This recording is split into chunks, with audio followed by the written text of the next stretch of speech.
You ready? Ready to start? The the video is there. Um, do you know what? Do you all know what is going to happen? Students, are you ready for your presentation? Do you know that each workshop will have 20 seconds per 20 slides? That is altogether 400 seconds. Pecha format. Pecha exactly.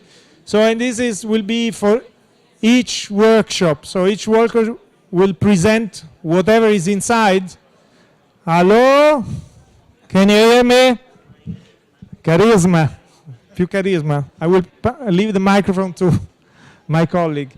So you will present how many projects will be in your workshop. You have 6 minutes more or less to present.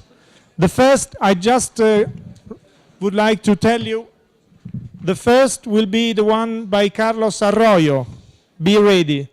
The second, Carlos Van Dossel. The third, Luis Basabe. The fourth, Roberto Bottazzi. The fifth, Angelo Bucci.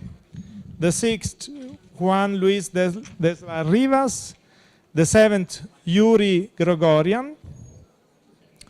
The eighth, Angela Koch. The ninth, Marcio Kogan. The 10th, Jean Mas, and the 11th, Hakim Menges. So before leaving the floor to the Dean, Ilaria Valente, I would really like to thank you all again. It's very exciting to have had those 2 weeks together. Students, tutors, mentors, coming from abroad, and this has been, and also people from the school. Some of us have been coping closely to each workshop. Has been a great opportunity to cope with transdisciplinarity, I would say, and also to get known each other in a very different way we work and a different approach we practice when dealing with the design and projects. Please, to you. Good afternoon to everybody, and thank you to all our guests, to Professor Torricelli, Dean of the School of Architettura Civile, Franco Raggi, Ordine degli Architetti, Chamber of Architects of Milan, and of the colleague of the School of Architecture and Society that are here for this discussion. And thanks to all our visiting professors and to the tutors for those 15 days of hard workshop work. It has been a really interesting period of study with lectures and work all together. I would like just to underline that there are students here for our winter school of different level and course of studies. This is necessary for the guests that have to discuss the result of the workshop. Because there are some students of the master course in architecture and of the bachelor courses in architettura ambientale and scienze dell'architettura, and the other one in planning and urbanistica, planning and town planning, I don't know, and urban design. And so also I think the result, the type of projects will be a little bit different. So now I think thanks to all the students that participate to those 2 weeks, and I think that we can start. Thank you.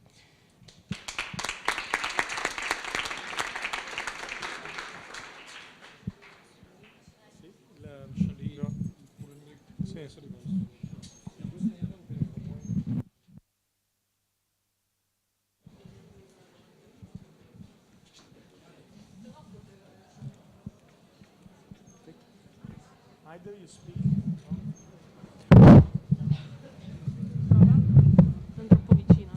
Testing, testing. Vai.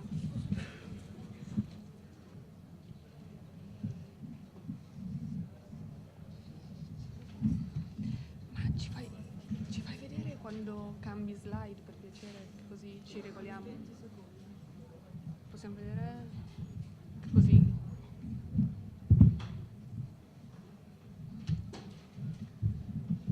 Ok. Questa non è la prima, questa è l'anteprima. Sì. Sì.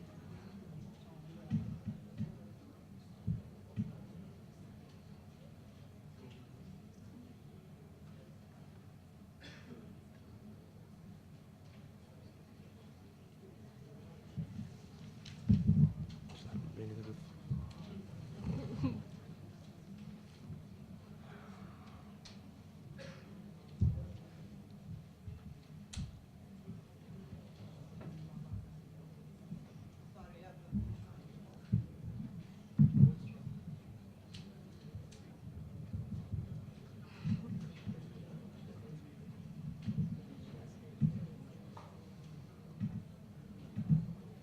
No, non è la copertina. Sì.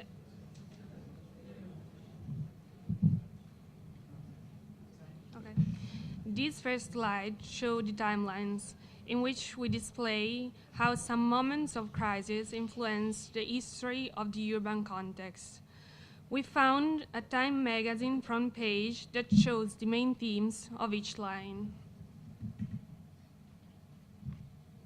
And one of the other reasons that we wanted to do the research on these parts was that we found some situations in the time lapse in the history, and one of these to overcome or to find some examples in art pieces of the situation. This third slide is a focus on the energy line and shows some of the main data of the lines, such as 1997 Kyoto Protocol and the 2002 Europe Directive about the energy performance of buildings, but also 1996 release of the first electric vehicle. This is a picture we chose as an art piece about energy. It is called the Weather Project and was made by Olafur Eliasson in 2003 for the turbine hull of the 8 motor. And one of the parts of the water research which we were doing were that the first crisis was founded in 1993 on the 22nd of March by the World Water Day. They had decided to make a thinking center of resolving all the water problems around the world. And one of the architects who was really into this subject was Tado Ando. He believed that all of his architectural masterpieces should have the element of water because it's the presence of tranquility and nature. And the other purpose of our research was the area of the bees, that for an area or an ecology to be able to continue, you need the bees because they are like the main troops of the ecology. Without them, no type of vegetation will be able to grow because they cannot do any kind of pollination. And when we went to our project area near Wagner, we noticed that we are living in an urban jungle where people are in the cities doing and going along in their daily lives, but they cannot see anything green. And when we went to the site, we did a photo shoot and collage of all the terraces which we had seen, and we tried to display which is the most important thing for the city. Okay. The Borletti factory is the result of different architectural additions with different styles that are shown in the facade. It was originally built in the late 19th century to produce clocks and then converted into a military factory during First World War. And during the search for the self-sustainability of our area, we decided to go with Richard Rogers' his book, Small Cities for a Small Planet, where he had two systems. One of them was like a linear metabolism, and the other one, which is like a self-cycling hub, which in this first one, the linear, the city is creating pollution and waste, while in the second one, waste production is minimal. This scheme shows the dates of the overshoot day among years. It shows how the work consumes more energy than what it possesses, and the quantities continue rising. From 1970, we have consumed more than 100% of the Earth's resources. And in this map, we've decided to find all the localization of all the facilities, pharmacies, schools, and gardens in the vicinity, so that we can make a import-export diagram, what we might be needing for our area. This is called Mapeta. It is a diagram that shows in different layers the flows that connect the main areas of the building. The 4 layers are the energy one, the water one, the vegetables one, and the bee one, just like the 4 timelines. And in this diagram, you see that the place where a community to be able to survive, we need some kind of resources. And to be able to have these resources, we need a center to do that. And one of the things in the outside, we can see the production. To be able to have this, we have the community and the hub center. With all of this, people have like a small production center. This is a no-waste building. This scheme shows the cycle of the garbage inside the building that becomes a new resource that we use in different purposes, such as the fertilizer for the plants or the items in the shops. This slide shows some data about the production and the needs of the building. Since we want to produce almost everything we need, we consider geothermal energy, solar panels, windmills, and so on. And in the ex Borletti factory, we decided to have on the system of light passing through the structure properly. And to have this, we made like a tunnel, a passage through of the light, which from the top floor, it can reach to the ground floor. And through this tunnel, there are openings where the light can distribute and give light for the beehive area or the vegetation or the other areas.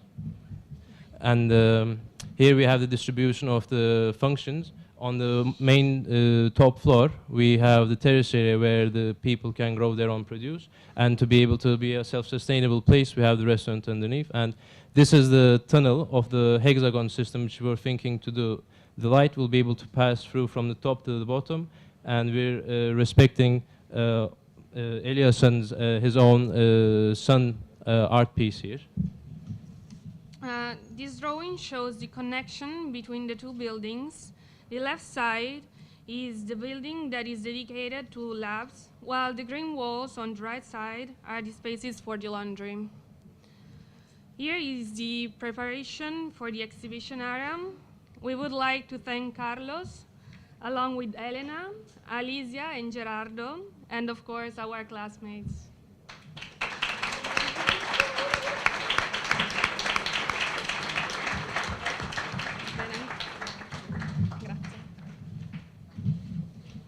Thank you. This was workshop 1, Carlos Arroyo, Productive Landscapes, Poetic Pragmatism in Urban Context at ex Borletti.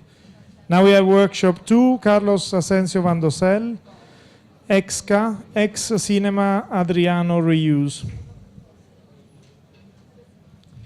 Tutors, Francesca Zanotto and Alice Buoli.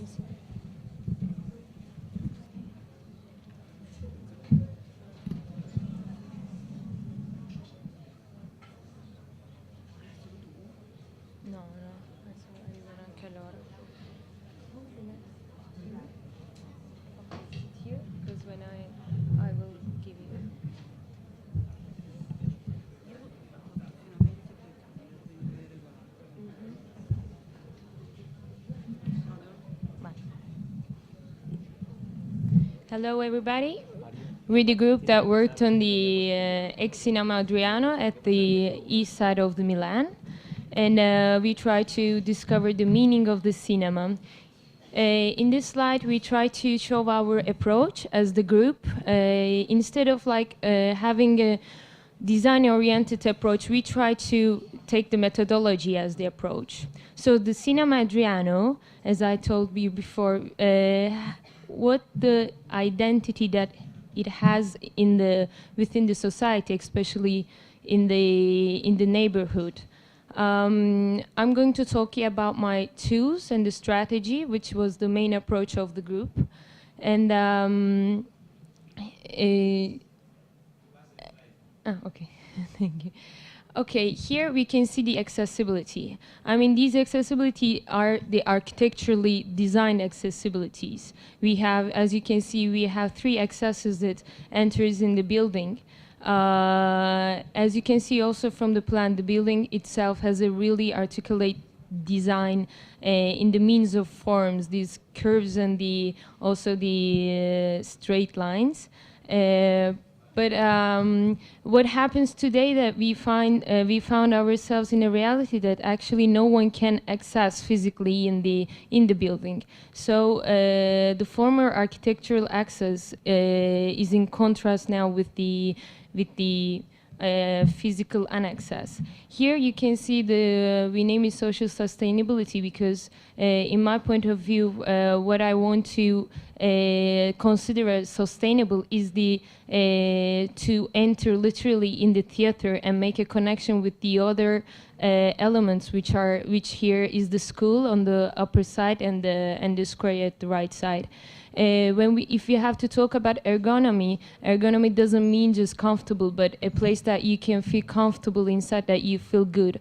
So within my design, I try to have this approach that from the hard days or hard feelings that you enter in a place, that it makes you feel comfortable and it makes you feel more suspended in time, let's say.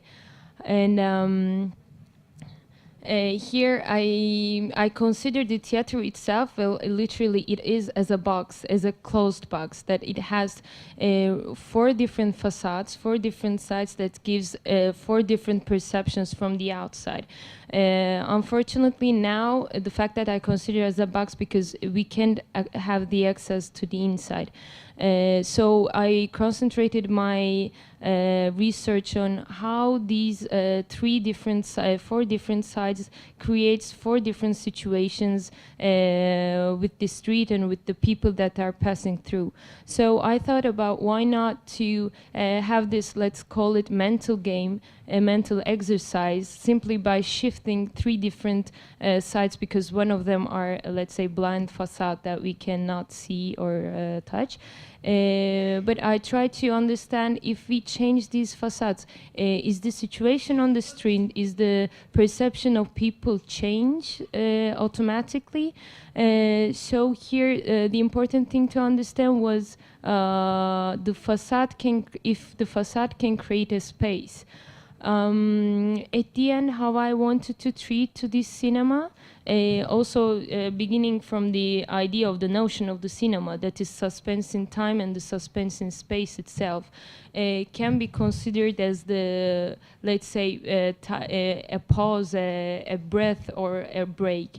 It's like a joker, it's like a jolly, let's call it, a card that you have in in your hands. When you enter, you can This is impossible because you have 6 minutes for all. 6 minutes for all the groups. So it's 1 minute each. Okay. You have to leave. Okay. Stop. Because otherwise it's 1 minute each of you.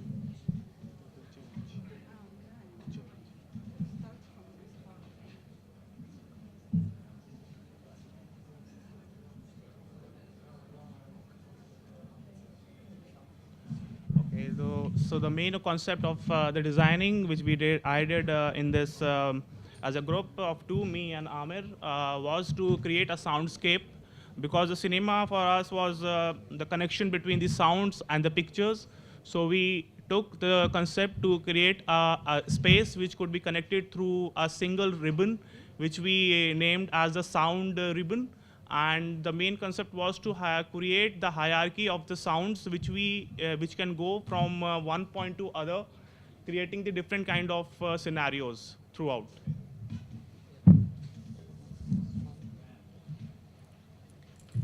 Okay, the main concept of my project is that the cinema is had to be connected with the surrounding by paths and sound connections. And for example, every I'm sorry.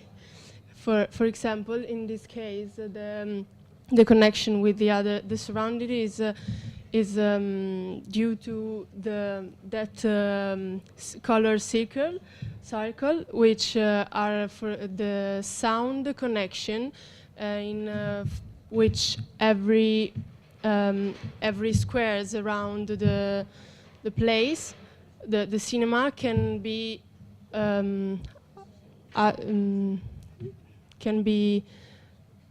I'm sorry. Okay. Yeah, okay.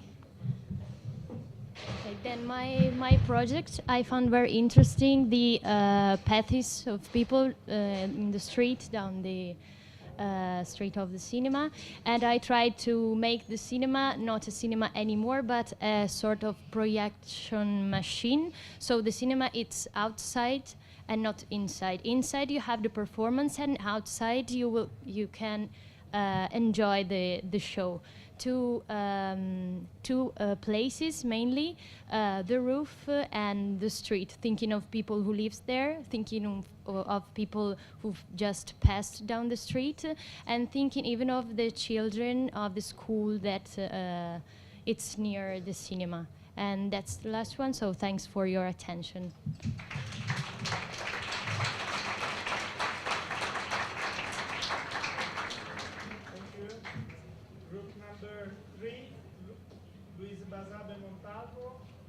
Multiplayer city in Via Brunetti, tutor Leonora Andrekeva, and the other Sonia.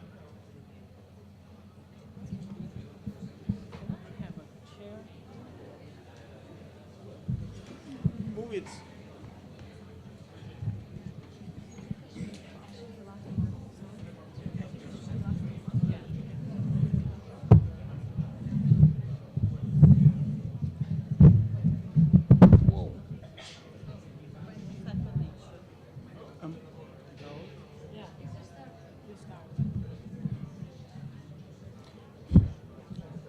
I'm sure you all know about this game.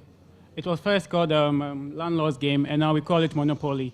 If you really understand this game, it's understand urban context as a process, but not a project as we see a lot of today. What is very important to us is that we are in an area which is pretty much cut off by a railway and some highways. Infrastructure brings development, but in this case, the situation is not the same. The area, as we went there, this is how it looks. It's quite abandoned, and the images you see there is not the fancy Garibaldi that you see, but quite differently. It even doesn't get better when you look on Google. The first image that you see is desertion, is abandonment, is slums, is open spaces. What you have to understand is that the city is made up of different players, multi-players, and that brings about negotiations. What we do is that if you really want to understand the city, then play a game. So we decided to make some games to simulate how we can change this place using processes of urban regeneration. So we start with our game, which is a cell city. The cell city is made up of actors, resources, and development. Actors, which are the developers, individuals, and governments, use resources, which are money, consensus, and land rights, and they negotiate using obstacles and compromises to develop space. So we develop some kind of typologies of spaces that can be developed in this place. These are the typologies, and this is how the game looks like. This is the image or the elements of the game if you really want to play. We tried it out, and it was really quite interesting. I think you should join our board when you close this and see how you can play this game. Okay. Never Compromise is a board game we designed to simulate the urban transformation process in the Via Brunetti area. And this is our game element. Basically, the players act as the players play as the local important actors in the urban transformation process, and then they get involved in the in shaping the city. So by visioning, negotiating, and implementing, the players are transforming the city gradually, step by step, together. So in the end, in our game, no, not yet. Okay, they're shaping our city together. So in the end, as a result of our game, we will have a city fully built, and then we will have a city fully built with its own special characteristic. So next game is Urban Matrix, and you can see the elements of the board.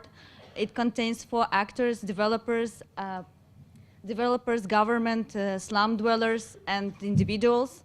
And this is how it was started. It started with the land site. I mean, we visit the land, and we understand that main actors is those what we named. And we developed 3 types of cards. If you want to see, you can go and try to play it even. So the strategy was win-win strategy in order to gain their collaborative city rather than competitive city. And government's supposed to control this win-win situation for all players and actors. Thank you.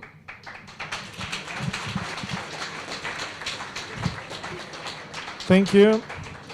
Workshop 4, Roberto Bottazzi, Urban Data Lab, Urban Design in the Age of Data, Agip Station. Where are?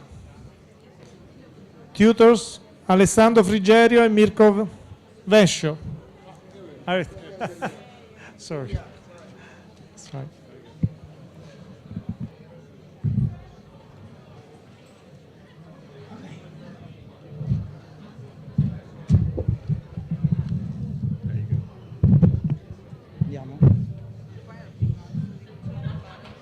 Okay.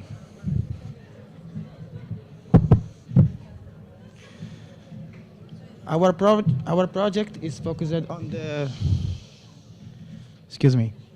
on the Agip station projected by Mario Bacciocchi in Piazzale Accursio, Milano. And we worked in 3 groups, creating 3 main themes: that mobility, environment, and social media. Our analysis is created by Grasshopper that convert analysis and data in script that we based our mapping. The first phase of our analysis regarding the mobility and the perception by obstacles and the perception by the cars of the speed. Okay. Sorry. We reconfigure the activities around the site with the theme for the mobility and the perception, and these poles that we create that interpose the nodes and the axes wants to create a light infrastructure to perceive a new a new area. I'm sorry. Within the new area is create a situation of high urban equality and creating new flows generated by peculiarity of the area and the renewed context. And from this point of view, it's possible to understand the new centrality acquired by Agip Station, where converge all optical cones and the project becoming a new function attractor. And the citizen feels completely part of the place and has total freedom of expression and interaction. It's okay?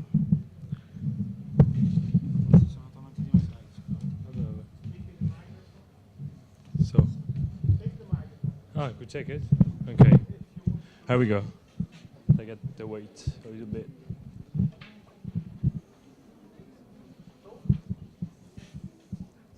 Hey, so we based our analysis on green fragmentation, irradiation, and the Agip station. As you can see in this picture, we try to reconstruct the Agip station with software that used the video we took on Piazzale Accursio, so that we can see the form of this object. So here is the irradiation mesh. So the first thing you notice is the fact that Piazzale Accursio have no real element of shadow. There's few trees, so the environmental space is not really enjoyable. And there's no shadow. There's no enjoyable space. This is the grasshopper function. So we based our project on asking ourselves how we can project a square, a public space about energy. So this is the project the Pew Lab of Politecnico have produced. We wanted to try it. It's a solar panel with transparent solar panel. So this is our project. Here you can see that we work with two realities. The first is with the canopy, which have solar panel on it, and we will redistribute the energy to the new function of the area. And the other one is the mass of three, the real mass of three, who product like a forest and a new green space. Here you can really see the cut between the two reality. The canopy are like an extension of the Egypt station, as it was an old modernity, and now it's the new modernity who take the Egypt and give it more emphasis. Whereas the trees here give a new environmental space.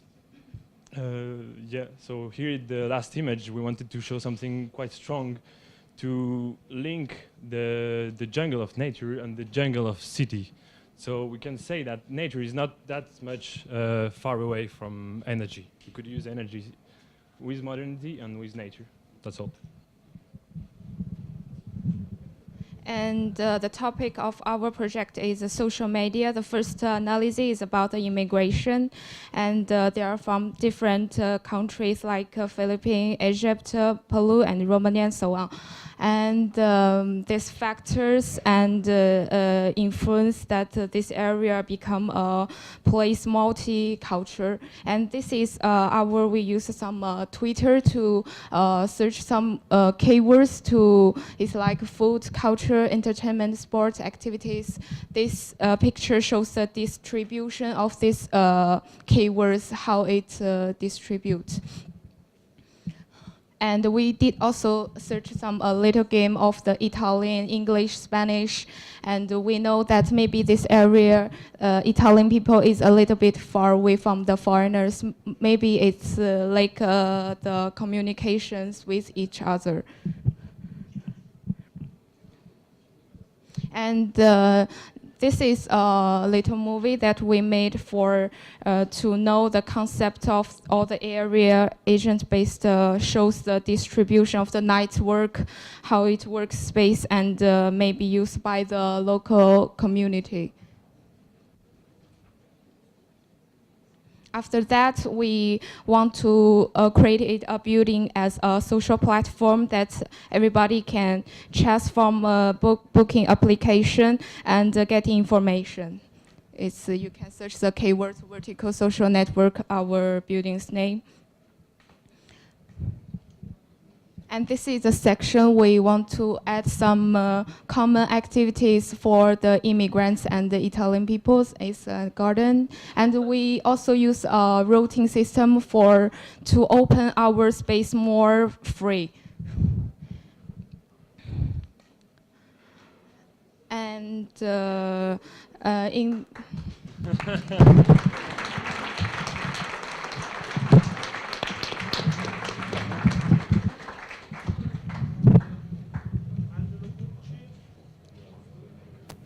Pucci con Andrea Villarese da Villarà, Casting the Voice.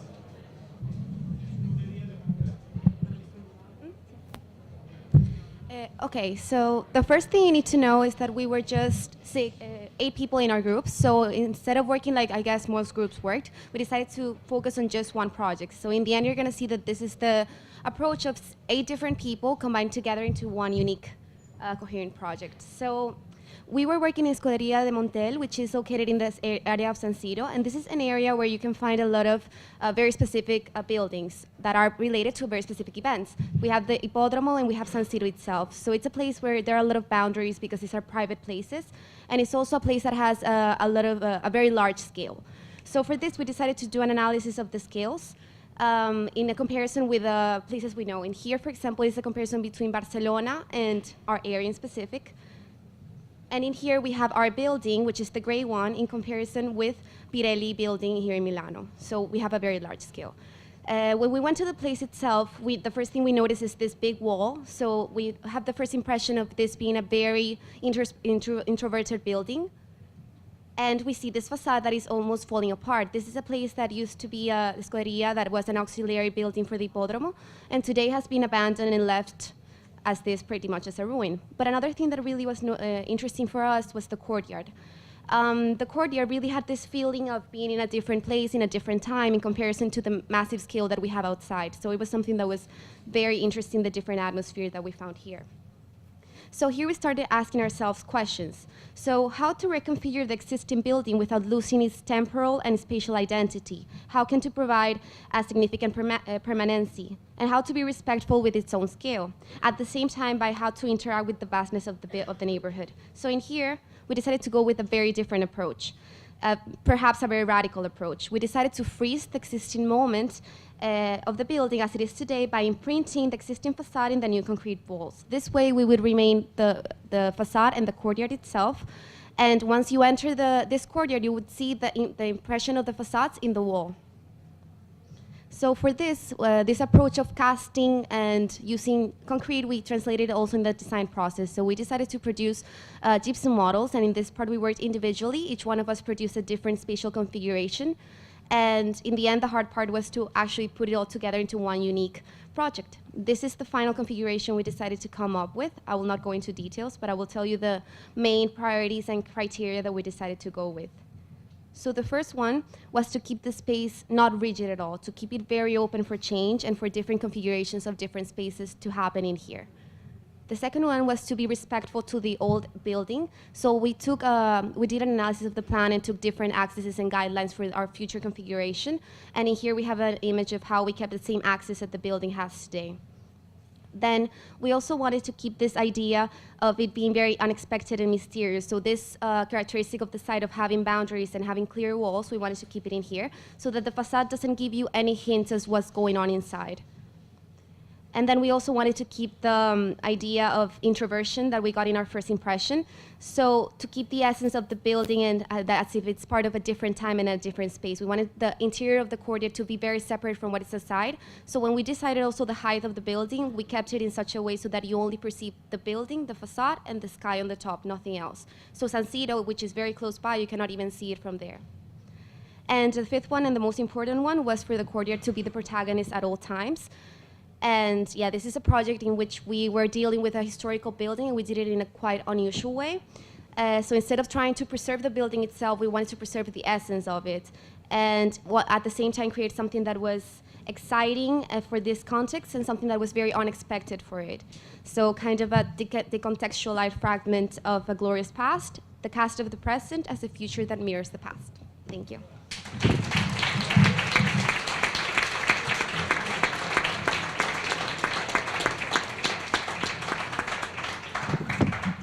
Workshop number 6, Juan Luis de las Rivas, ex Piazza d'Armi Caserma Santa Barbara, with Mario Paris and Michele Vianello. Good afternoon, everyone. We were working on ex Piazza the Army, and because we have an urban design approach because we are urban planners. So the first step we try to, this diagram shows how we try to link the idea with the place, and the outcome is of urban, how we get to urban design processes. And this is our site, and in this site we try to understand the identity, the constraints, and the opportunities of the site. So as far as we understood, this is a fence area which is located in a really complex urban environment. And at the same time, we found so many existing values in the area, such as environmental, social, and cultural elements. So we try to understand the place and the area and the neighborhood that is surrounding our site that we are studying. So the first step for us was to understand the existing urban structure in this part of the city and rethink about this urban structure. So we come to a methodology, which is for us a really important tool for decision making. And we start from analysis in different layers, and this shows how we go through this process of understanding. Well, the first part was that We had 5 layers of analysis. The first one was regional scale, where we were trying to understand the age between the compact city and sprawl city. Then we were analyzing the landscape and trying to understand how the nature integrates to the city. Then there was a cultural heritage analysis, because we know that there is a Caserma Santa Barbara in our side, which has a strong influence to the territory. Then there was urban context and the fact that there is 2 clinics and health services which involve also the projects. And then there was the social needs of the citizen living close to the side. When we analyzed these 5 layers, we were trying to produce kind of combined scheme where we picked up the most important elements which we underlined for our research, and through this came to 3 scenarios. So we created 3 scenarios that the first one is to enhance and to preserve the culture of green spaces. The second is to promote the community. And the last one is to provide urban innovation with new attraction points, access, and clear relationship. The results are 3 different outputs. The 3 different outputs, but they're not definitive projects. They are ideas to create debate. The first design is to create an urban life in which a new vital street is provided to create green connectivity and urban orchards. The next is to provide 3 new neighborhoods interconnected with a singular structure. And the last proposal is to create a great urban centrality, moving the Cherba Health Institute and connecting the 2 existing health centers. Again, these are 3 scenarios that are used to invite debate and conversation among the stakeholders, and we invite you to see our outputs on the exhibit. Thank you.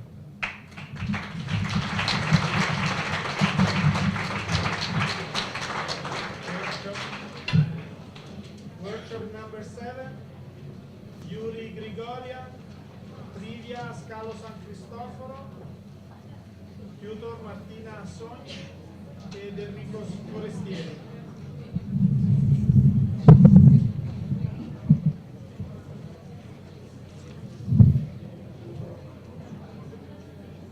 So in introduction, I would say that our site is located on the western part of Milan and staying on the continuing of Naviglia Grande Canal and also on the railway, which is coming to Genova from Milan.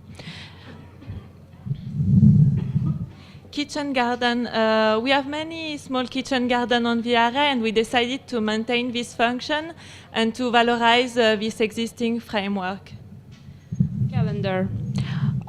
Waiting for the plan, we propose a waiting project with the small interventions which are arising during 2-year period, one by one. Resources.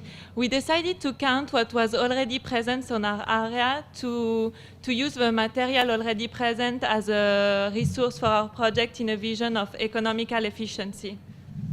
Links. Increasing the accessibility of the area, we decided to expand some of the existing ways and also out of the recycled materials to create some bridge structures along the canal and one big staircase from the bridge to the site. We used the already present funds to make a pavement and to create a plaza on the area for all kind of events and which are adaptable to the need of people. The reflections. Second step was to collect the water from the site and make a canal, which will reflect the main attracting points of the site, like a bridge, like a passing train or Aldo Rossi station. The meadow is the place where time cycle encounter. Here you can feel the season, and year after year we can check our soil data to, at the end, cultivate our own vegetable on all the area. Garbage topography.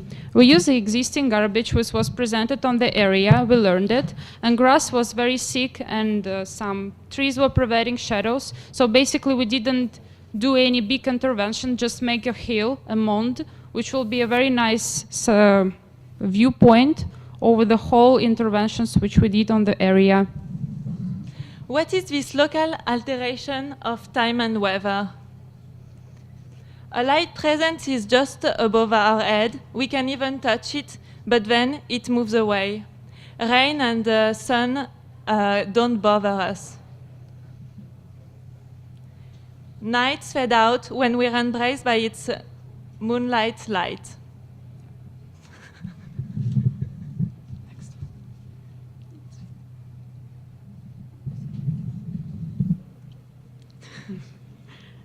So the main ruin. Some railings minimum electrical system is equipped SIP as everything which we did with the station. So we don't need anything else, maybe some trains, but phantoms are concrete and made out of this.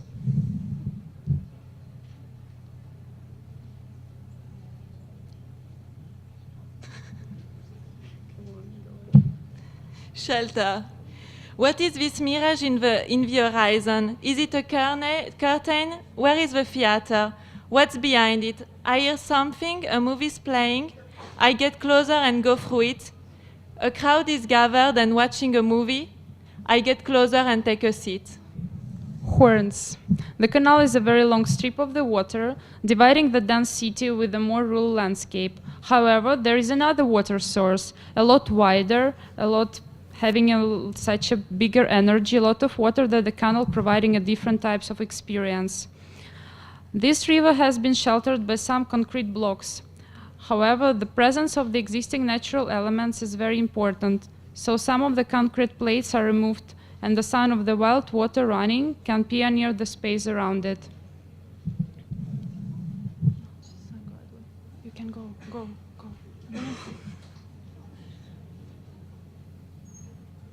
That's it.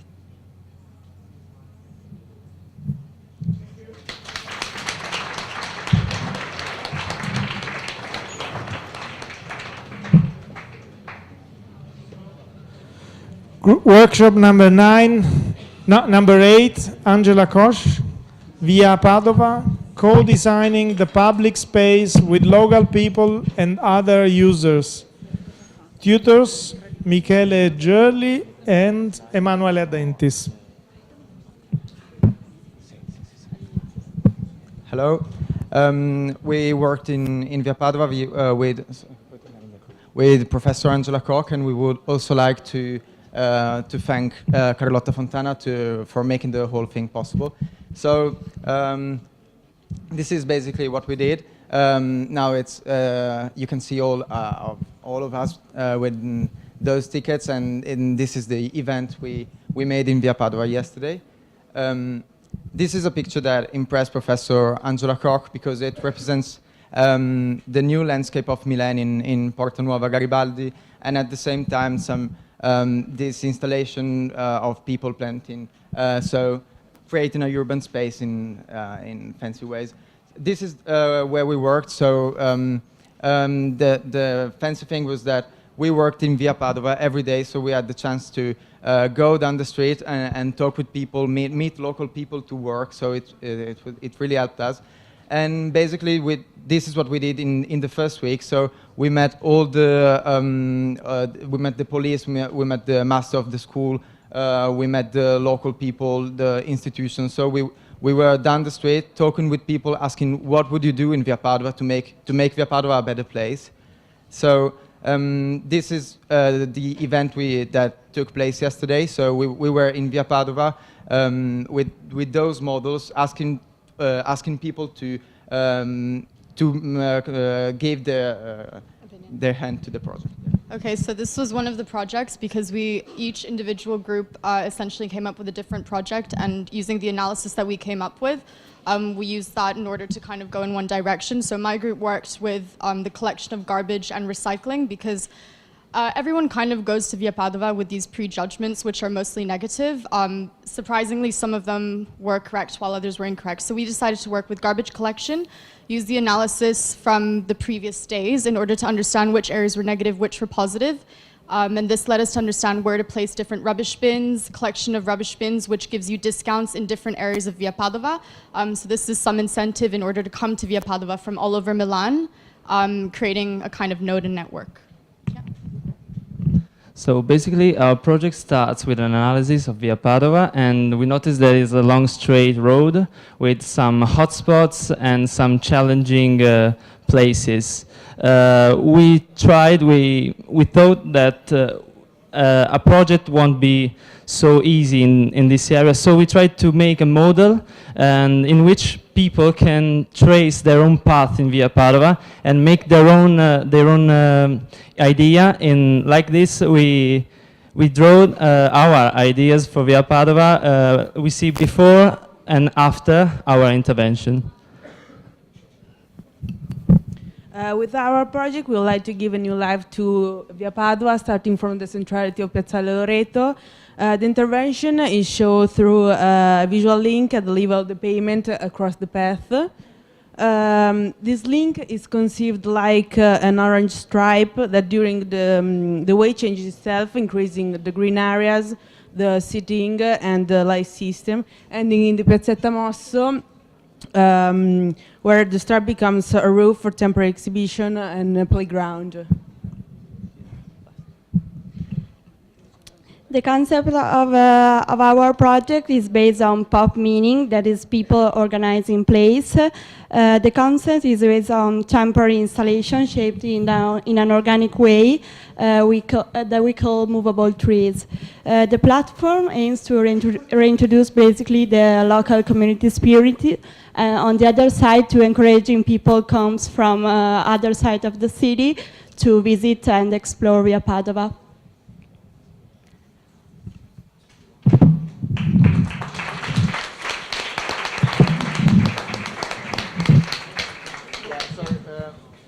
We have two more slides, and because this was our favorite moment when our tutor Michele Gerli met Nadia, and they had a really nice talk. Yeah, as you can see, and so yeah, thank you and thank you to Via Padova.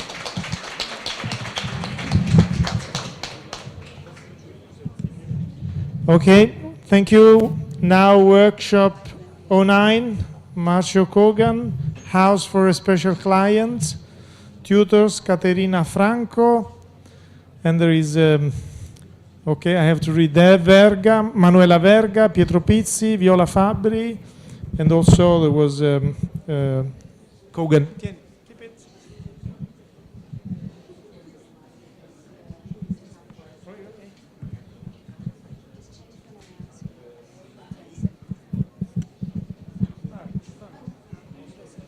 Hello, everyone. As you already see in the lecture by Marcio Kogan, he created 7 movies based on 7 projects that he did, but we did it completely vice versa in our workshop. We created houses based on 3 movies.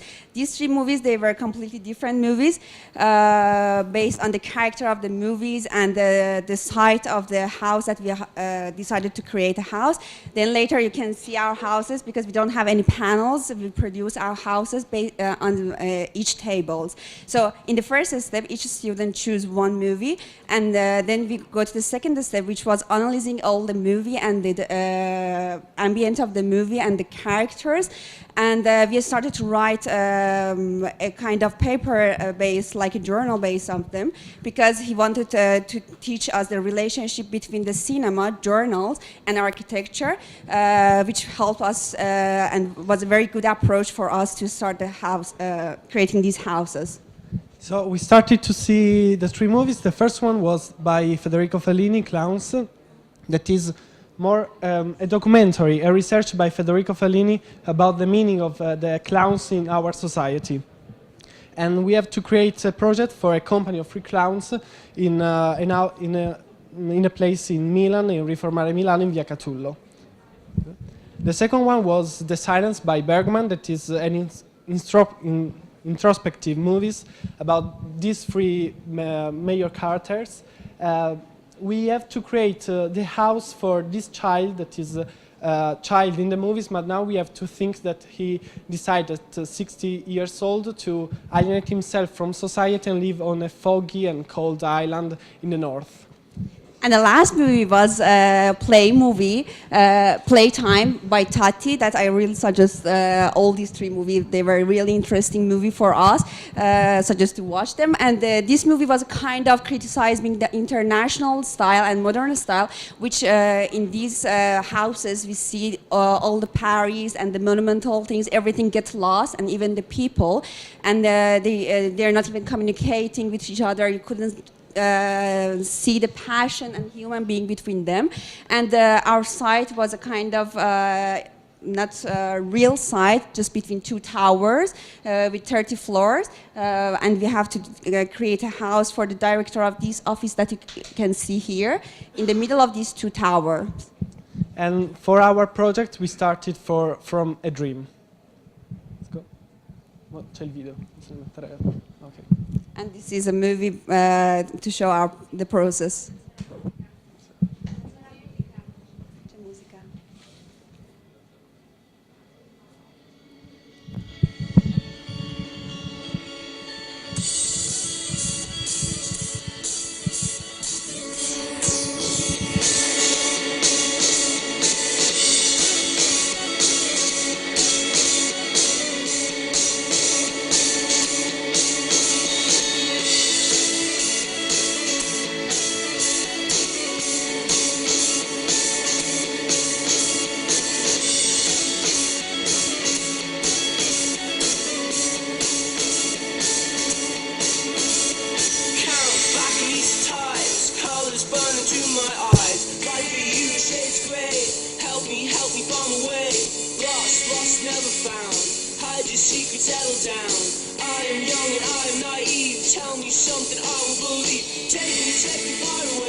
Thank you to everyone, because it was a very great experience and we really learned a lot. And the word that you see, it was freedom, is very complicated, and for us it was really complicated to manage all this stuff from a dream. Thank you to all.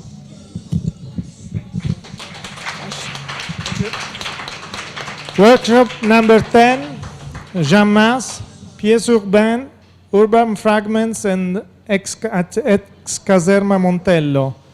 Tutors, Claudia Zanda and Ruben Bosetti. Okay, so we are group 10 and we work on Ex-Caserma Montello area, which is an area which is located near the development of Fiera Milano City. And nowadays it's very closed.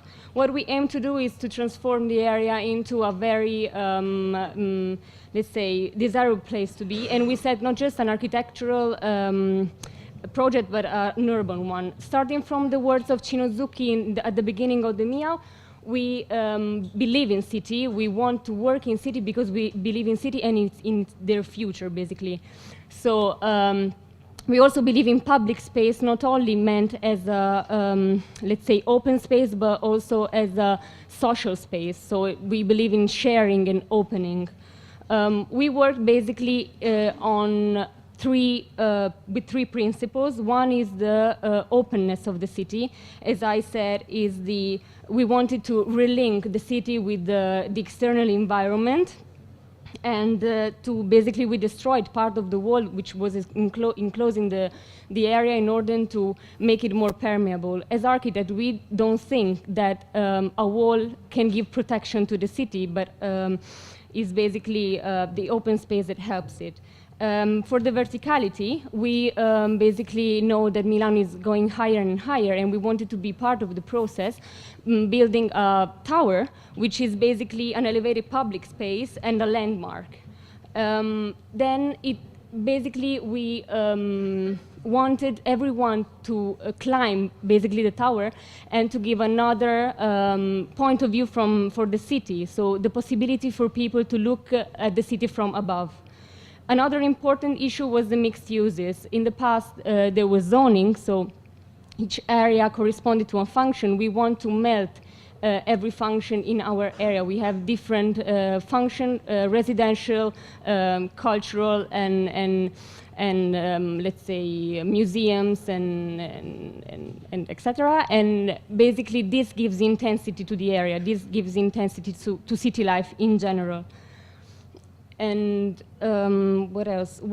How we worked? We basically worked with different processes and tools. We worked as individuals. Each of us developed a proposal at 1 to 2,000. Then we discussed together and we passed to the 1 to 1,000. And then we worked as a unique group, each of us focusing on different aspects. For the tools, we used folding. So we folded piece of paper to give a very simple and strong, let's say, forms to the new buildings. Then we also used attaching and detaching. So we attach or detach new buildings with ancient ones in order to give completely different ways of experience the space. And to lift it up or lay the buildings on the ground. Also, this gives completely different, let's say, ways of experience the space. And also, it gave us the opportunity to wonder about the relationship with the ground. The typology, we have 4 different elements, and for each of them, we try to develop a typology. In particular, for the residential part, we, on the left, we could see the buildings on the existing ones, and on the right, the new buildings, the linear one that is the face toward Piazza Firenze. We developed duplex unities. And then for unity basically is very important because we have 4 elements, but in the end, the project must be one. So we had to find an equilibrium and, let's say, the balance of it. The project was based on the idea of spine, which is the spine of the human body. We decided to keep the buildings on Via Caracciolo, but also the 5 perpendicular building on which we built the new development. And finally, the movement. The project ended to be like 2L, ending with a very tall element at the beginning and at the end with a diagonal crossing it. So this gives the idea of the movement and of the dynamicity of the space. And finally, the upper interiority. We got the idea from the Moebius strip. So what is interior could also be exterior, and one thing that is apparently closed can also be open to the public and open and shared. So this was pretty much it.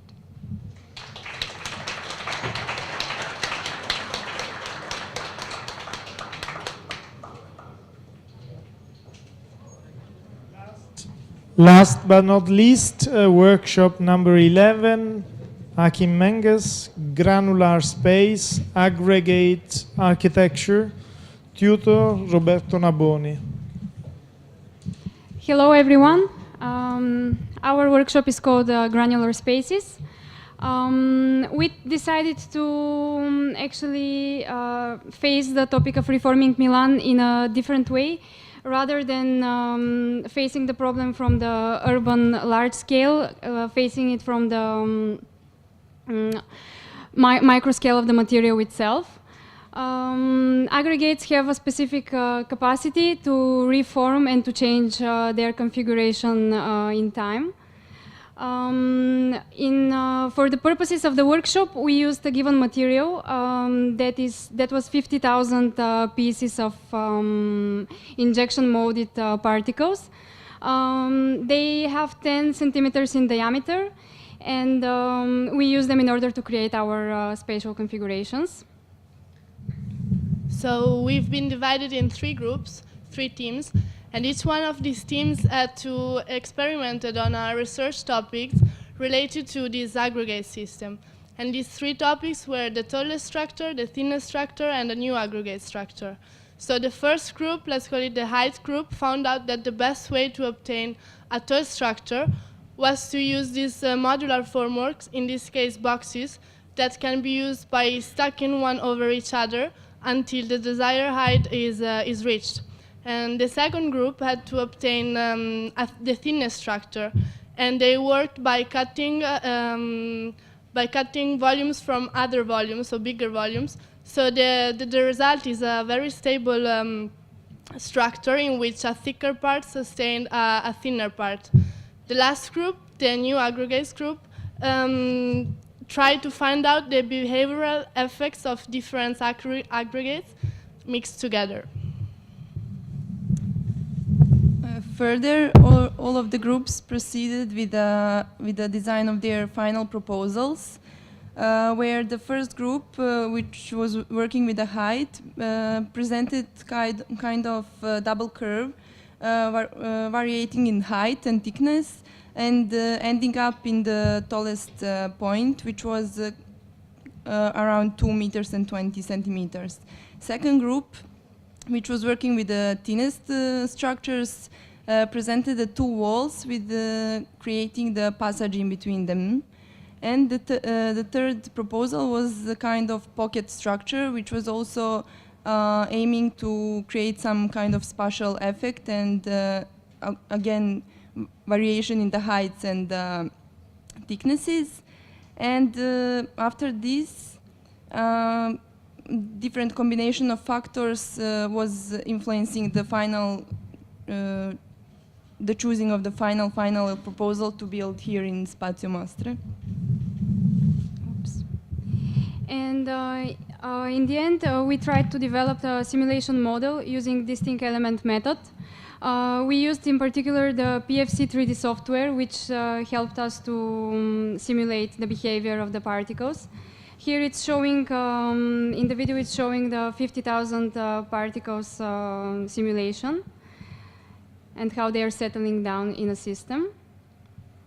In the end, after the settling is over, there is a second phase of settling when it's on the internal material settling.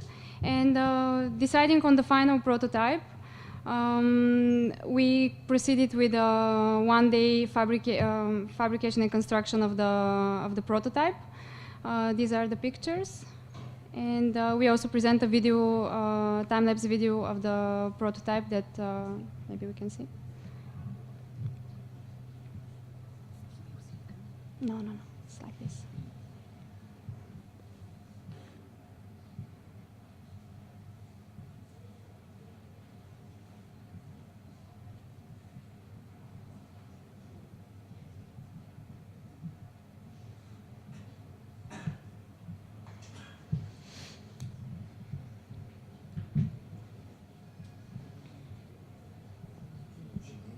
So the final construction took around 20 hours, and you can see the final result.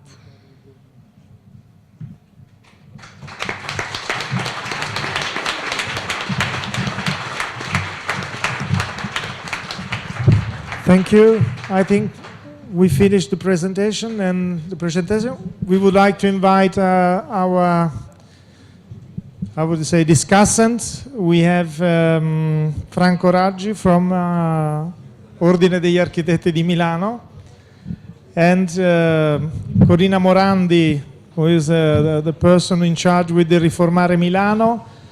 And then we have the 3 coordinators of the study courses. Bertrando Bonfantini is not finished yet. I think it would, I guess, for you would be interesting to get a feedback by someone who has never seen the work, who don't know anything about the approach, the methodology you have used. So I would kindly ask you to to be patient, and then we will open the exhibition. So Bertrando Bonfantini, Emilio Faroldi, and Carlotta Fontana. Please come. And really thank you for the great work you presented. It seems there was a lot of energy and efforts to gain the results. If you need a chair, you can take a chair. There are 2 microphones.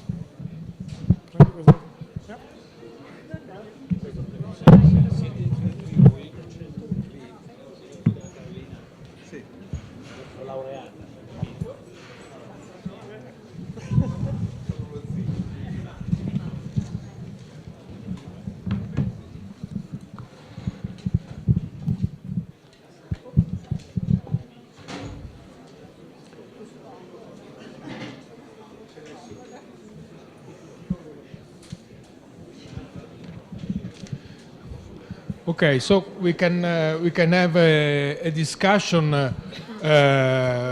with our teachers, but also, of course, with the visiting professor. That I invite the visiting professor to come near this place, so we can have a discussion. Please, if you can come in the first lines, it's easier to have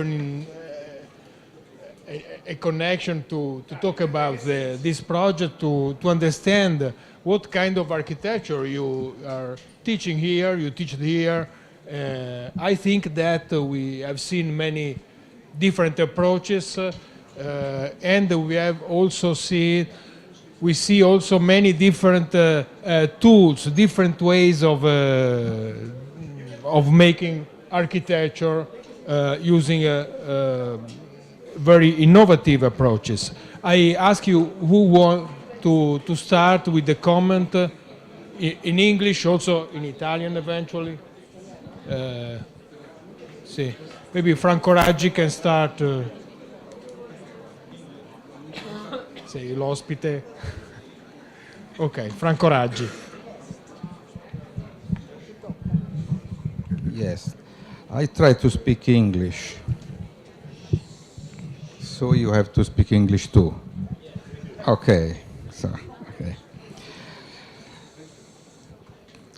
Thank you for this invitation.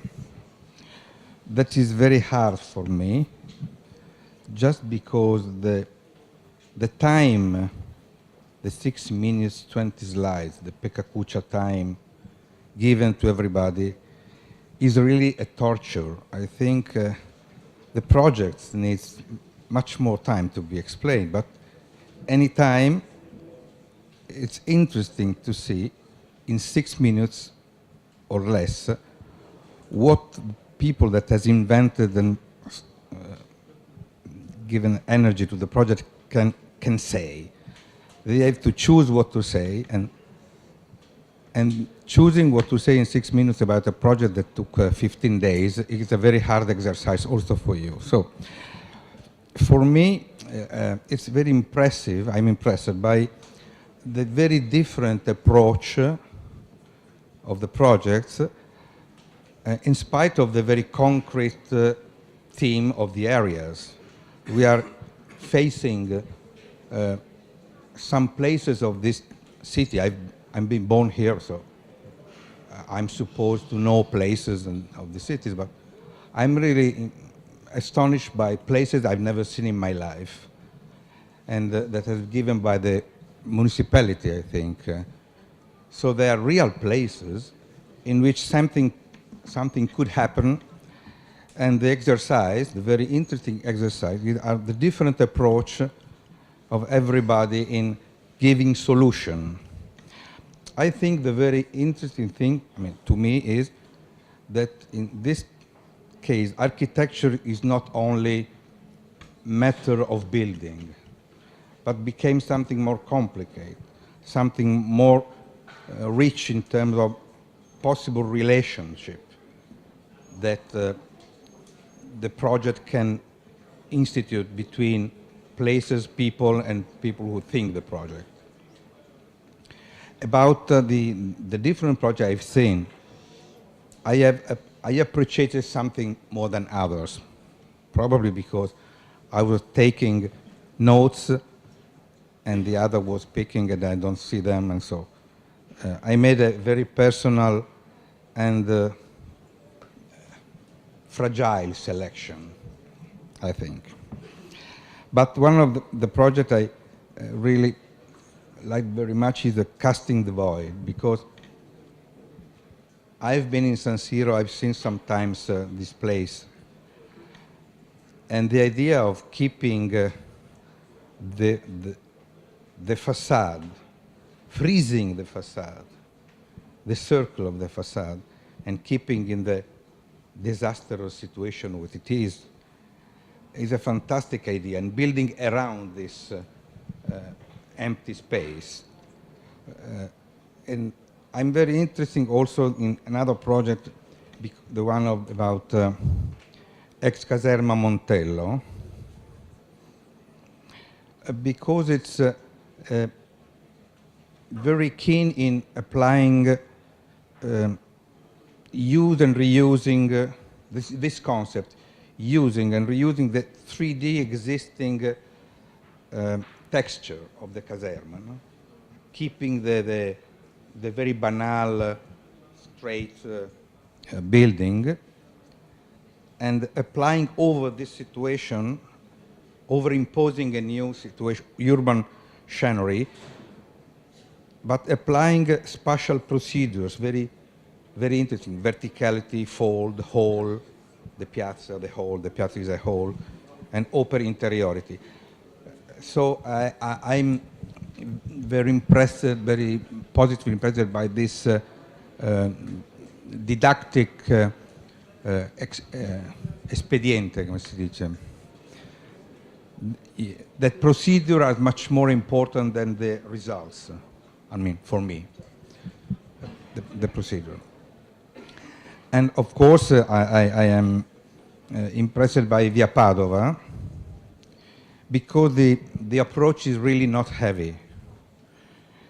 And it's not dealing about building, but giving space to relation, inventing situation in which relation can be developed. So generally speaking, I think, as I told before, architecture is not matter of building, of constructing, of making critical things, but before is matter of connecting concepts, idea, emotion, and a workshop like this, 2 weeks of works all together, is a very good idea to applying this. Is an exercise, a Zen exercise dealing with the project. I know that in your life, probably very seldom occasion like this will appear and will be feasibly. The feasibility of this thing is not important. It's important the procedure in which ideas come out and they take forms and they are presented, and the story that they can tell. Now I would like other people to speak about the result of these projects, because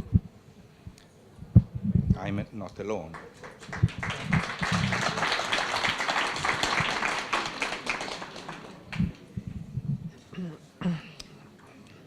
Well, thank you to everybody for the presentations, to the guest professors to be here, to all the students, for the way they have been engaged, they have committed themselves in these workshops. Now I speak as a coordinator of the project Riformare Milano, and I really must thank all of those who have been working so hard for these 2 weeks for the project Riformare Milano, because I consider this as a step in a work that we started, supported mainly by the Dean, Professor Ilaria Valente, but also in partnership with the municipality. We started a couple of years ago, and we have the perspective to continue in this work of reforming Milan, that is working on areas which are selected in partnership with the municipality to bring ideas, to bring suggestions, projects, design in all of the forms that we have seen today can be so heterogeneous. Then I think that this is also, we are experimenting different forms of the projects. In the first semester of this year, we had 25 laboratories working on the areas in Riformare Milano, and we already know that we will have more or less the same number of laboratories working in the second semester, then with the format of the laboratory which lasts for the whole semester. Here we have experienced the other format of the intensive workshop, as we did also in September with another edition of the first edition of Miaw. And then I think that all of this continuous experimentation of different ways to approach the project on the different areas of Milano is really extraordinarily interesting. And I wanted to tell you that you must be sure that whatever you have done will not be lost. Because we are working to make a documentation of both the final results, that is the works, the projects that you propose, but also to make a documentation of the process, of the methodology, of the approach that we follow in the school. That means that we are going to have a website, that we are realizing some movies and documentaries, and also more traditional products like tables and models, maquettes for the exhibition and so on. Then I think that what is going to become more and more interesting to me, but I think to the school and to all the colleagues and the students, is the fact that we are building an archive of products which are both projects and other forms, that is ideas and spots of the different ways to approach the issues of the design in Milan. The second point is that really it's very interesting to see how it is possible to face with the same areas, I mean, because we already had projects about the same sites, and we will have also in the next semester with very different approach and with very different outcomes of the project. Differences in the contents of the project, but also in the kind of approaches. Today we had a quite a clear idea of how we can work with the concepts, we can work with something, suggestions, provocations almost in the way the ideas have been represented, and something which is more close to real project, real design outcomes. And that I think is a way also to show, I imagine that probably the guest professor should say something about that, about how you did work with our students, dealing with the way they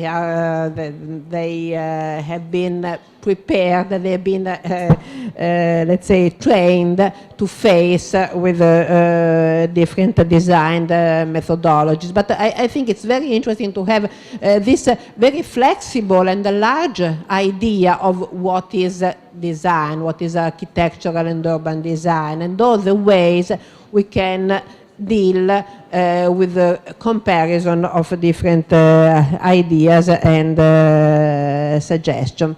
Then I think this is also another, it is the last point, very interesting issue for me, not to be fixed on let's say on a school in the sense of the rigid and precise and rigidly oriented approach to design, but giving giving space, giving opportunities to experiment as much as possible, most of all with this format, with I think is a really richness for a school like ours, which want to be very open, experimental, and able to host and to compare different ideas and approaches. Okay, thank you.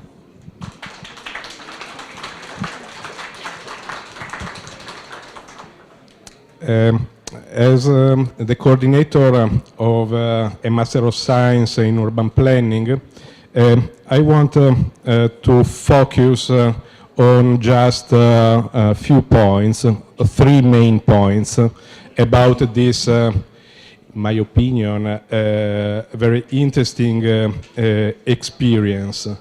The first point is related to the teaching format, the didactic format that is the workshop. This is the first time that we use in our Master of Science this didactic program as integrated as a course of our program. Yes, for sure, we have a lot of workshops authorized, organized by our school, but this is the first time that we have this kind of format as a regular course of our program, a 14 days intensive course. And in my opinion, is an interesting offer. I'm judging, I'm assessing from the results of this experience, and I think we should try to continue to have some courses of this kind. About the results, what I appreciated from this day's workshop was the variety of the responses, of the different reactions to the call, to the input provided by Riformare Milano program. This was very interesting in my opinion, because in my opinion there was a free interpretation of the issue, a very, very generative free interpretation. I could say this kind of format is more addressed to the free interpretation in comparison with a normal course studio through the semester. Yes, of course, the responses are various, and we could enter analyzing each one of these. But I think that this generative feature is a quite interesting result of this kind of workshop. The third point is about matching architecture and planning, urban planning, urban design, and architectural issues. And through the 11 groups of works, in my opinion, we can appreciate a spectrum, a set of interactions close integrations and also some extremes in the treatment. And all this set, in my opinion, is quite generative for our reflections. And so I hope that we can continue with with similar experiences to this one. And so, thank you to you all.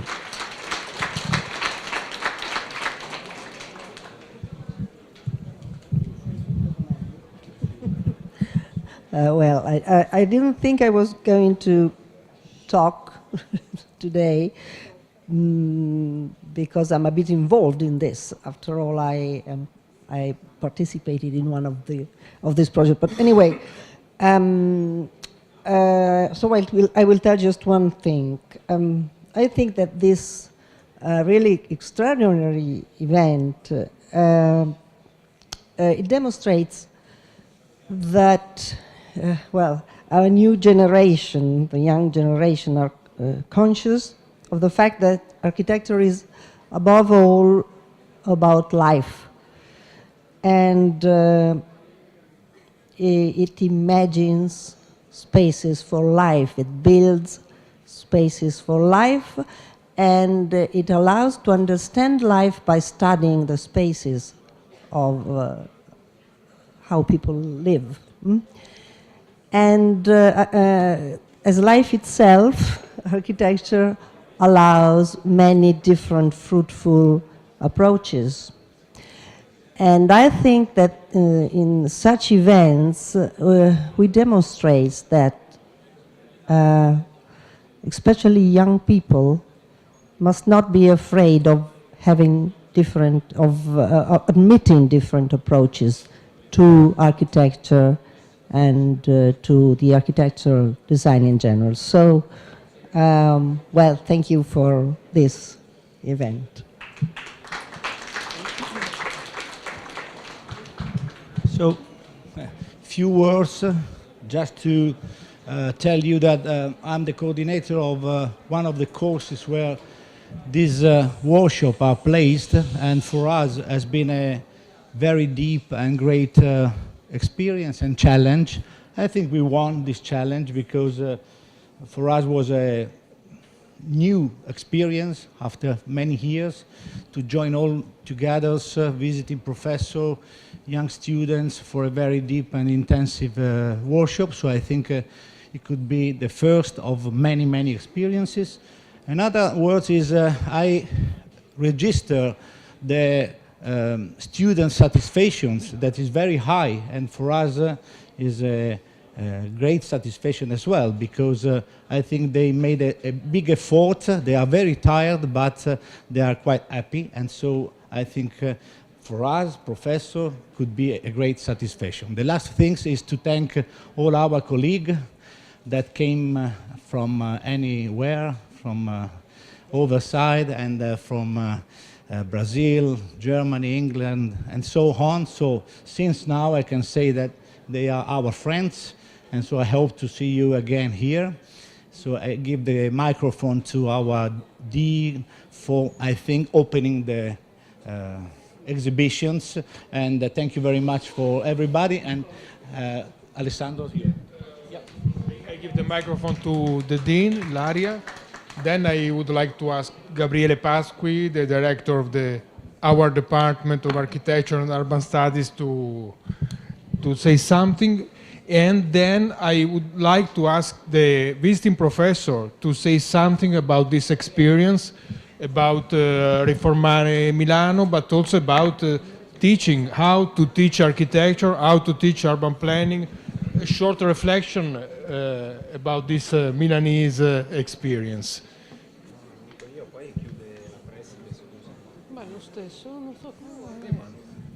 Yes, only a couple of words.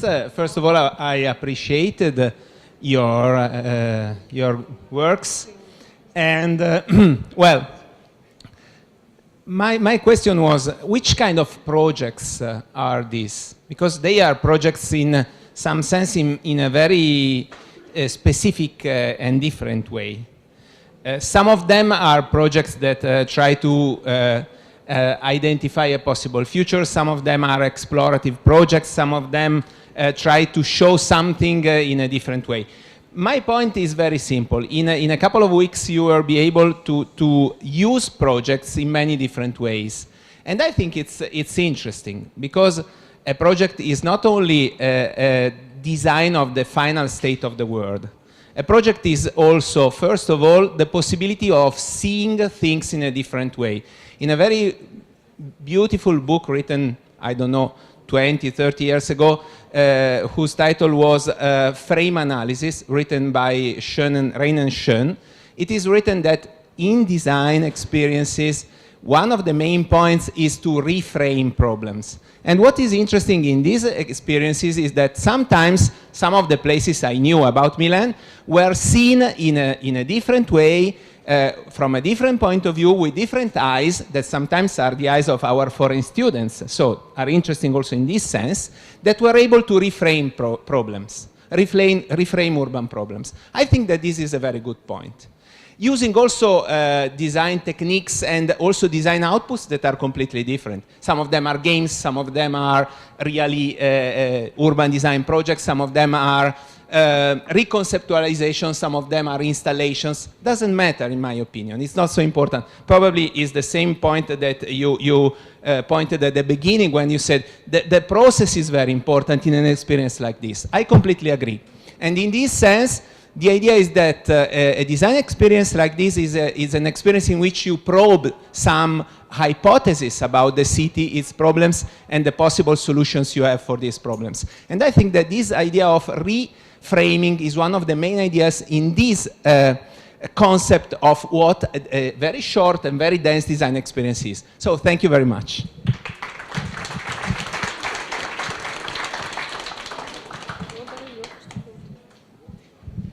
So, thank you to everybody.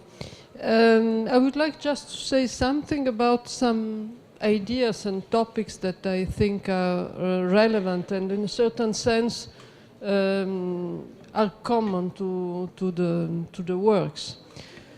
First of all, I agree with Gabriele Pasqui. In the case of this workshop, really design is a tool of knowledge of the town, but also a tool of knowledge of the life inside the town, as Carlotta Fontana said.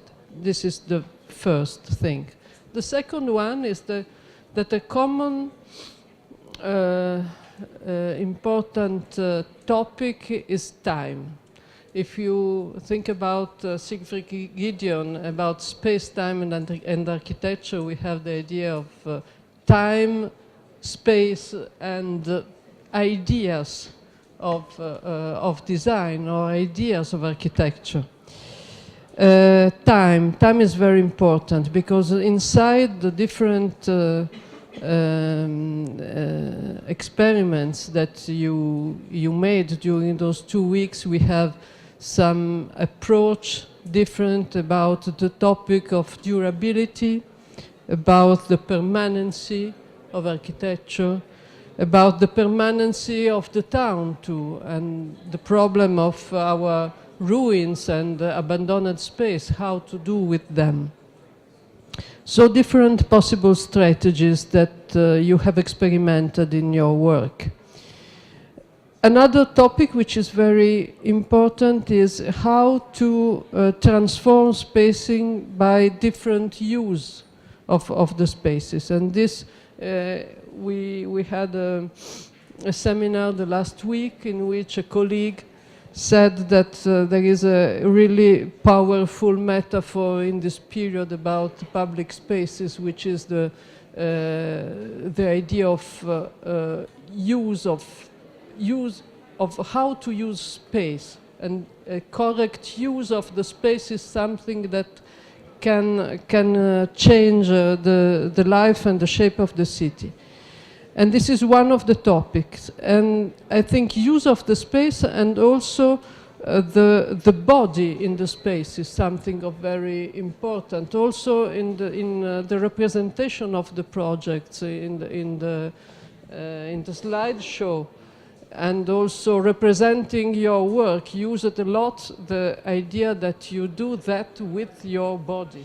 You make architecture with the body, and the architecture is for people that live in spaces, as Carlotta said. And this is so a different way of showing architecture from some years ago. Also because of some technologies, also because you use some short films and you have the possibility to do something that it was not possible just with drawings.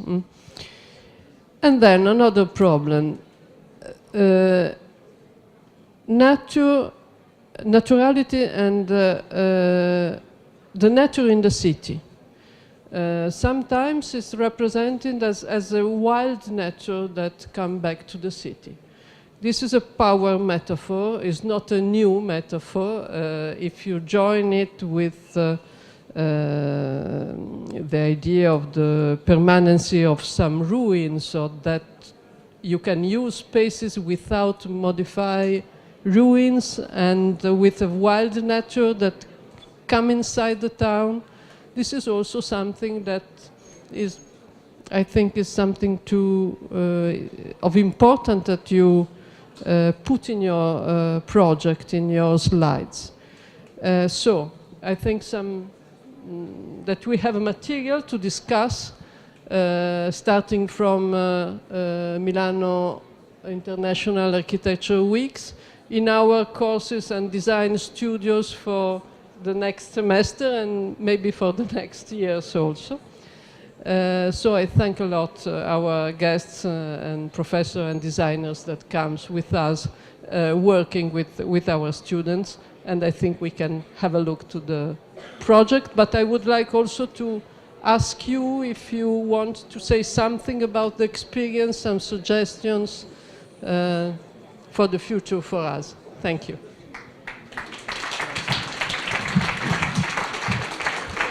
Yes, absolutely. I think that is right now that the visiting professor says something. That also here we are in a school. We are all teachers, tutors, students. So I would like to know something about your teaching experience here, your teaching experience also in other schools, in other time, just to help us to make a reflection how to teach design, how to teach architecture. That is a point that is always in movement in some way. Roberto Bottazzi. Thank you. Yeah, I'll be brief. But first of all, I want to thank you for, and mostly the students, for these 2 great weeks. I learned quite a lot. Rather than, I also learned a lot of things too, a lot of personal, part of my personal research, a lot of things that were interesting to see played out through the students of different cultures as well. There was some very rich debates, starting from the breakfast in the hotel all the way with my colleagues. And also there's quite a number of problems I walk away with. There's incredible diversity in the architectural discourse today, which makes it almost in a way very easy to make certain kind of statements, and on the other hand quite complicated to make any large claim, because you can see that there's an incredible variety and richness of ideas. I've done some of these experiences, but I think that in comparison with other experiences, I was mostly taken by the energy of the students. I said to them many times that if I had been in their position, meaning having to take exams and go through a workshop, I would have never done it. So they were brave and super energetic. Thank you.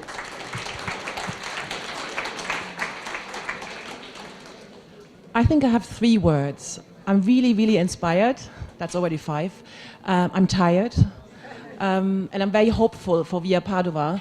And I'm really proud as well what the student achieved in that time and with the people in Via Padova. So come and visit us at Via Padova.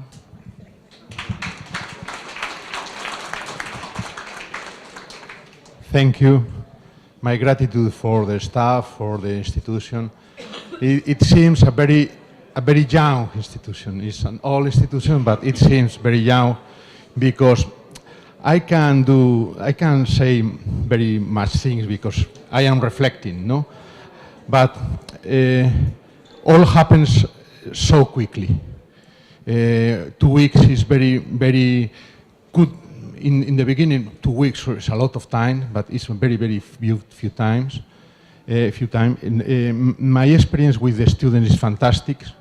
From Iran, from Russia, from Philippines, from Vietnam. It's very, very interesting working with people with different backgrounds, but involved in the city. The interest about the city, the interest for improving cities, I believe is a very good issue, this idea of rethinking, I don't know if reforming Milan, but rethinking Milan. And to me, it's a very, very good experience. And I can reflect because the diversity of the situation you are explaining very, very well is fantastic. And you have a great, very good experience for architects and planners. Thank you very much.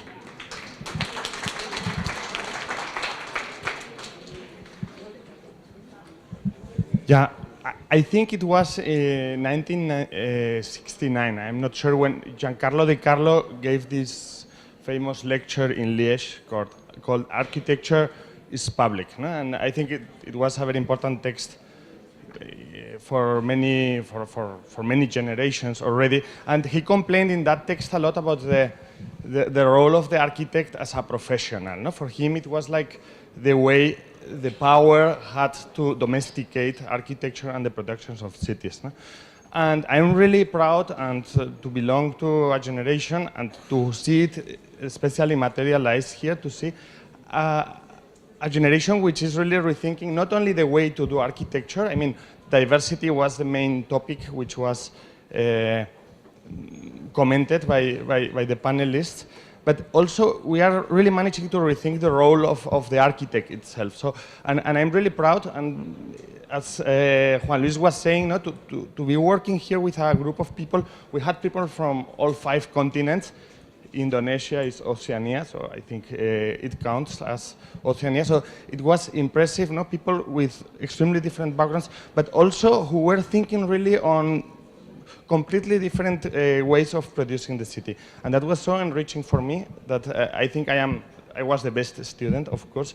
I learned the most in the group. So thank you very much to Politecnico, to Bertrando very especially, and to the tutors and to all the students. Thank you.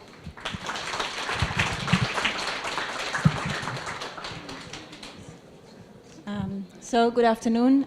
First of all, thank you to the organization. It was really fantastically organized also. Mostly also to Maria Feller. I think we have to give her a big applause.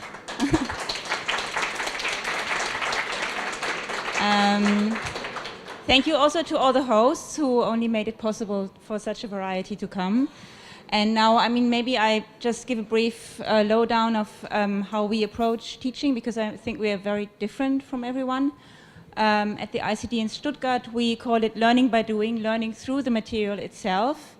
And now the material we've brought is highly versatile. I hope it won't collapse tonight. Maybe it should. And so in that sense, learning by doing is very instantaneous in this case. But actually, I invite my fabulous group of students who really have worked extremely hard physically and mentally this week. Also, when they work with new materials like concrete, like straw, like brick, whatever, to also give the material a voice, to really use what you've learned with the granulates also for other material systems. And I think this is what our teaching approach is about, to learn by doing with the material itself. So to focus really on the micro level. So thank you.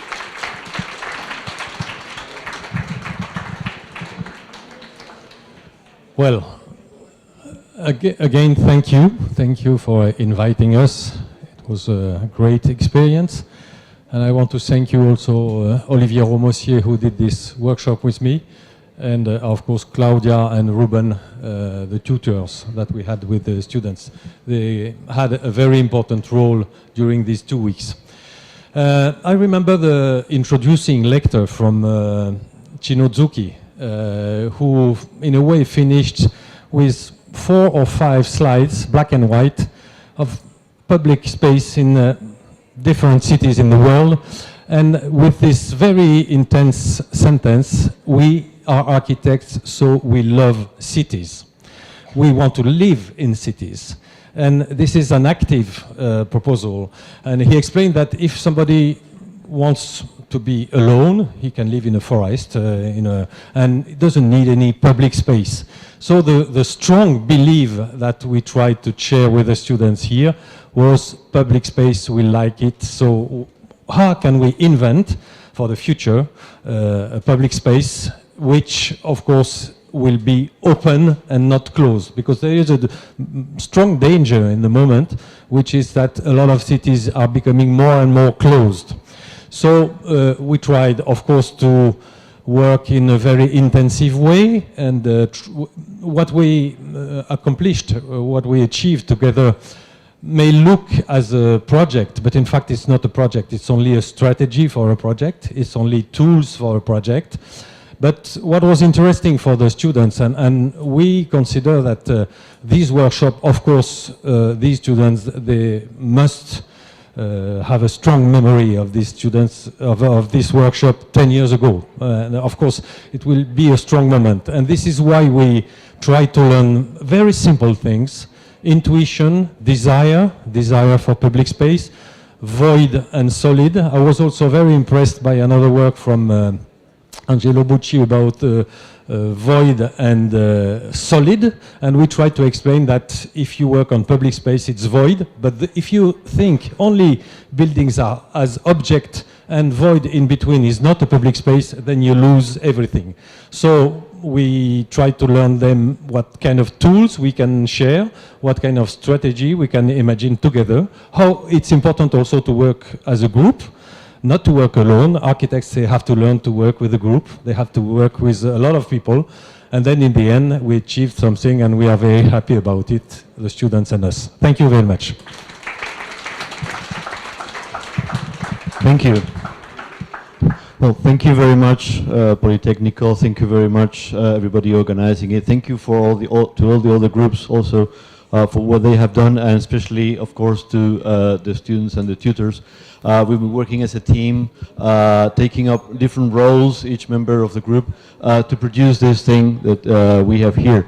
The purpose was to visualize what is going on the site. We have been extremely contextual, but for the first week we didn't go to the site because the context we were interested in was not really the physical thing of what was going on there, but what needs to go on in terms of energy, water, resources, and also looking at inspiration from art on how to deal with water, energy, resources, to produce something that could be exciting and that could be challenging and also desirable.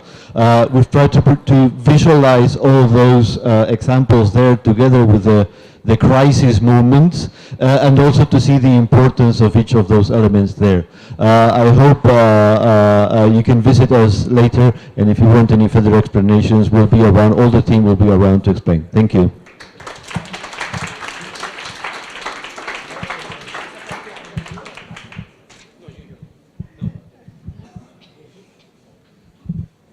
So, just to thank one more time for the invitation. Of course, it's a great pleasure. I feel as a privilege to be here. I'd like to thank also to my peers here, my colleagues as a visiting professor for this workshop. This kind of event gives us an opportunity to exchange among us, and I really enjoy it. I'd like to thank very especially to the students. I had a great time with you these 2 weeks. I'm very happy about the result, about what could do. I think one of the the hard or the most challenging issue for a young architect nowadays is to deal with this maybe lots of resource and the lack of meaning why we are trying to do our stuffs. So to be economic with the resource that we use to say what we have to say, I think that's very important.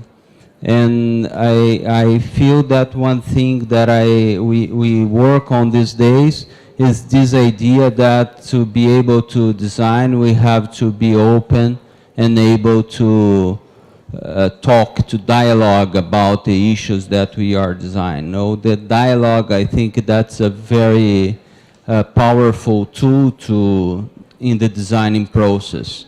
So this, I think that was the way that we start and the way that we work during these days. So thank you a lot.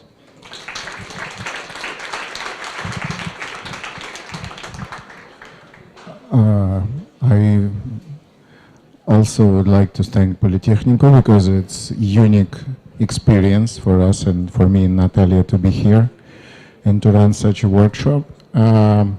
Also, I'm very impressed by the organization and like to say also thanks to Enrico and Martin, our tutors. They helped a lot. Also, students are very interesting, and we had an interview when we start doing things. We were asking what they're doing, like a self-introduction, and there was one thing that impressed me very much, that all of the time they are working in groups and doing collective work. This is what I haven't met before.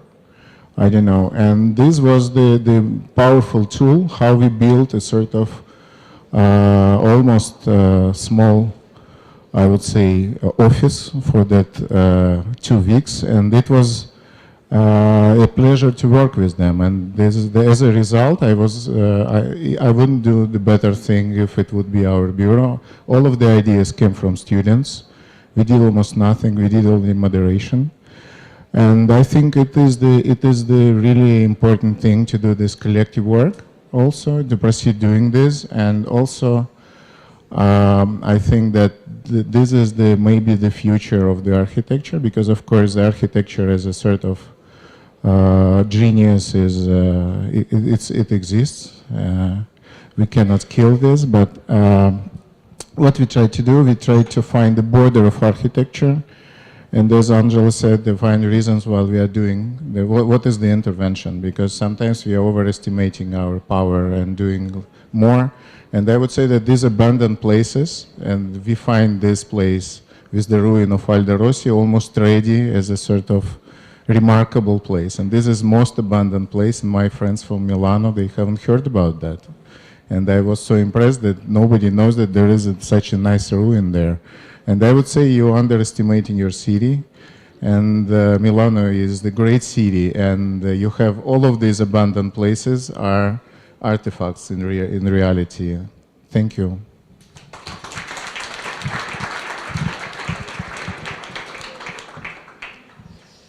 I thank to the Politecnico de Milano to organize this amazing workshop. For me, had been a very good experience. Overall, with the students, I think here there are a lot of very good students. I work very comfortable with him and with the tutors and everybody, Maria Feller. And we have worked in a former cinema, cine. I would like to say that the most important of this kind of space is not the commercial use, sino maintain like a strange space, like a whole, like a space, like people maintain the space of the church, or maybe the space of the theater, or maybe this kind of space, I think are very important for our cities. Thank you.